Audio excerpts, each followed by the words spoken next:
Assalamualaikum warahmatullahi wabarakatuh. Perkenalkan, nama saya Musfira Hayati, NIM 1747041028,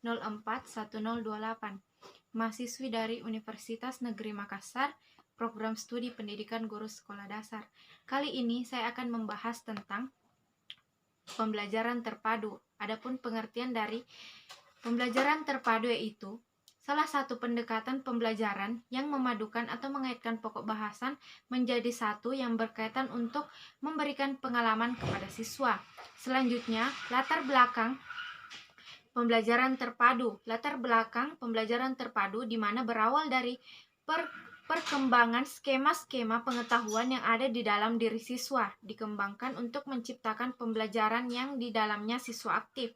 Selanjutnya, adapun hakikat pembelajaran terpadu, yaitu sistem pembelajaran yang memungkinkan siswa secara individual maupun kelompok untuk aktif mencari, menggali, menemukan konsep secara holistik, bermakna, dan autentik. Selanjutnya, saya akan menjelaskan tentang pentingnya pembelajaran terpadu. Yang pertama yaitu dunia anak adalah dunia nyata. Yang kedua, proses pemahaman anak terhadap suatu konsep peristiwa. Yang ketiga, mengembangkan kompetensi berbahasa lebih baik dengan mengaitkan berbagai mata pelajaran dengan pengalaman pribadi siswa.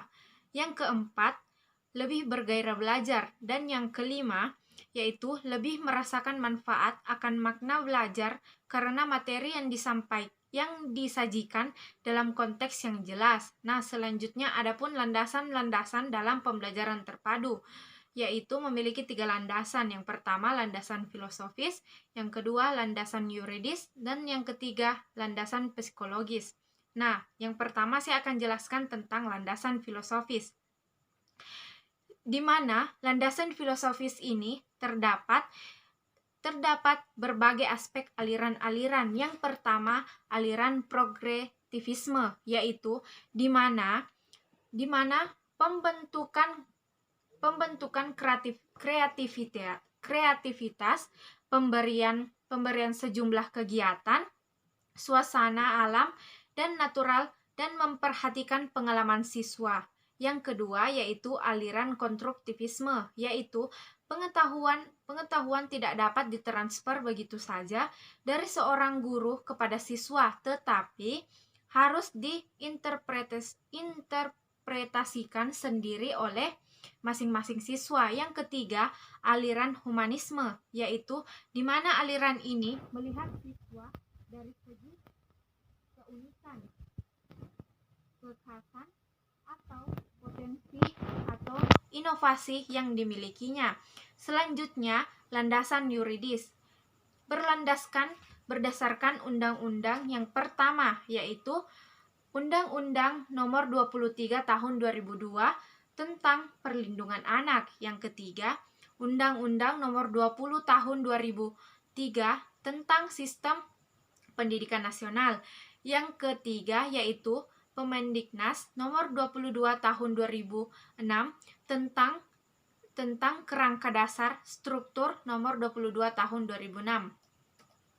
Nah, selanjutnya yaitu landasan psikologis. Psikologis perkembangan peserta didik, di mana ini maksudnya menentukan isi atau materi pembelajaran tematik tahap perkembangan peserta didik. Psikologis pelajar di mana berkontribusi dalam hal bagaimana isi atau materi pembelajaran tematik tersebut disampaikan kepada siswa dan bagaimana mula siswa mempelajarinya. Kemudian, adapun model-model pembelajaran terpadu terbagi menjadi 11 model. Yang pertama saya akan menjelaskan tentang model pembelajaran tipe fragmented, di mana model ini adalah pembelajaran yang dilaksanakan secara terpisah, yaitu hanya berfokus pada satu mata pelajaran saja. Contohnya pelajaran matematika, IPS, IPA, dan bahasa, di mana di sini diajarkan secara terpisah. Model keterpaduan tipe terpisah-pisah atau fragmented ini disebut juga kurikulum mata pelajaran terpisah atau break subject kurikulum.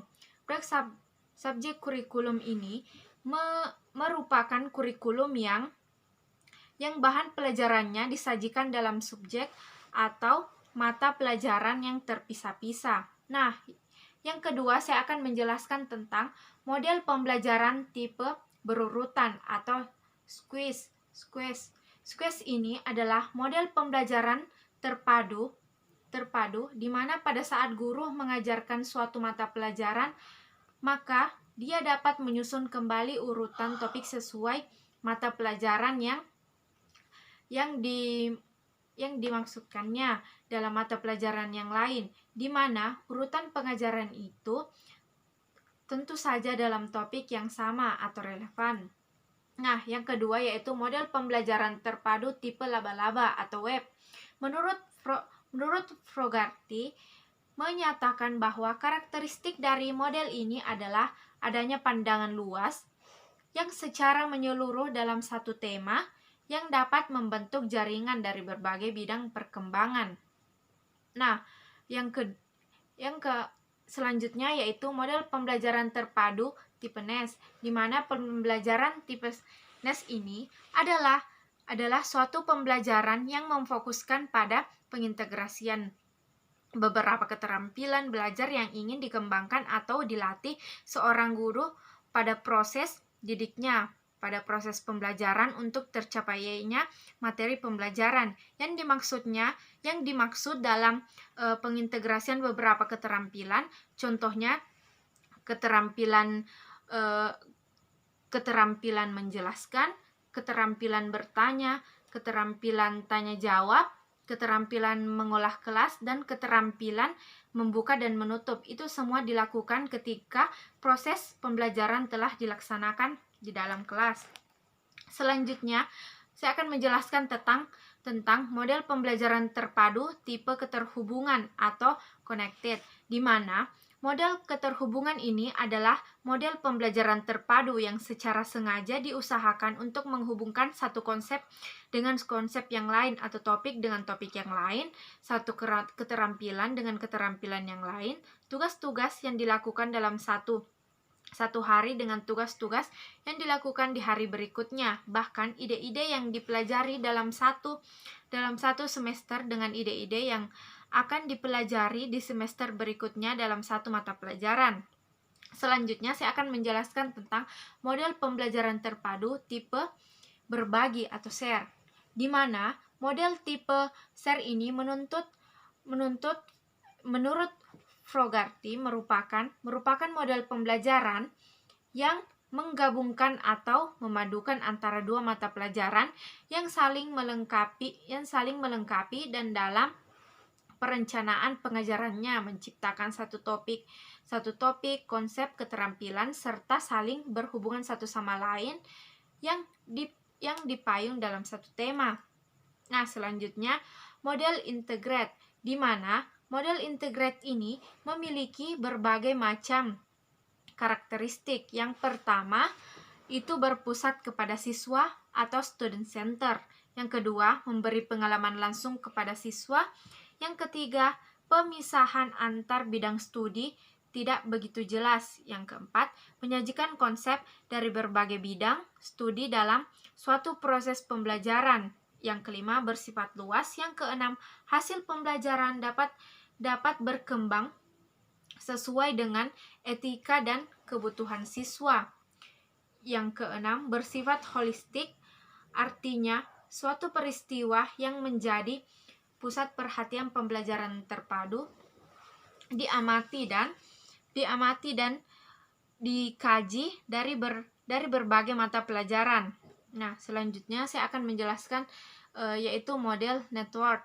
Menurut Fogarty, beberapa karakteristik dari pembelajaran terpadu network yaitu potensi terciptanya sumber belajar antara banyak pihak yang membentuk suatu jaringan. Sumber belajar yang digunakan beragam, seperti buku, majalah, radio, TV, internet, kemudian membimbing minat siswa untuk mencari informasi menuntut siswa untuk menyimpulkan informasi yang telah didapat dari berbagai sumber belajar seperti TV, radio, internet, majalah, dan sebagainya.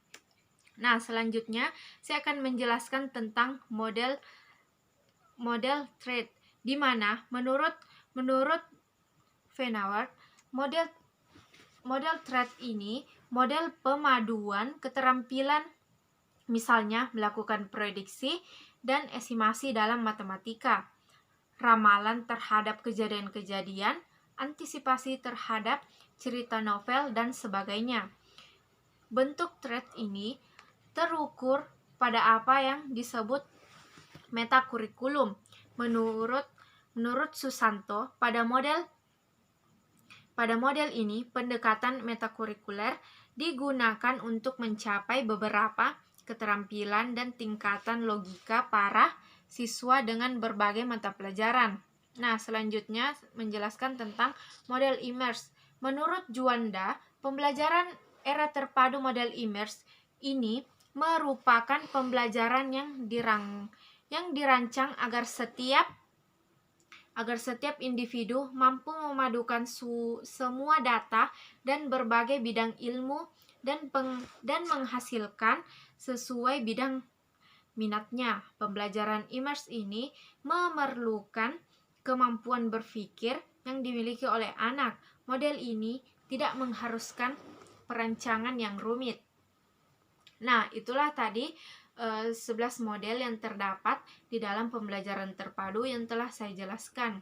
Nah, itulah tadi materi yang sempat saya sampaikan. Terima kasih kepada semua teman-teman yang telah menonton video ini, dan jangan lupa subscribe. Assalamualaikum warahmatullahi wabarakatuh.